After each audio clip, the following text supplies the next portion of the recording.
देऊळगाव राजा शहरात पाणीटंचाईचे संकट गडद होत असताना जाफराबाद रोडवरील मुख्य पाणी पुरवठा टाकीसमोरील जनवाहिनी फुटल्याने लाखो लिटर पाणी वाया जात असल्याचा प्रकार समोर आला आहे।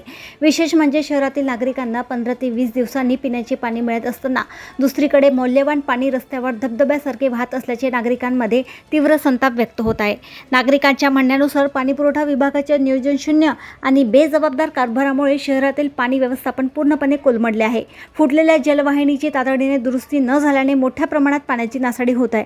याशिवाय जनवाहिनीतील लिकेज किंवा संबंधित वॉल्व जाणीवपूर्वक काढण्यात आल्याचाही संशय व्यक्त केला जात आहे। शहरात वारंवार जलवाहिन्या फुटणे, गढूळ पाणीपुरवठा मोटारी बंद पडणे, निकृष्ट दर्जाचे साहित्य वापरणे आणि अपुऱ्या क्षमतेच्या जलवाहिन्यांमुळे नागरिकांना पाण्यासाठी मोठा त्रास सहन करावा लागत आहे। काही भागांना प्राधान्याने पाणीपुरवठा केला जात असल्याचीही तक्रारी वाढत आहे।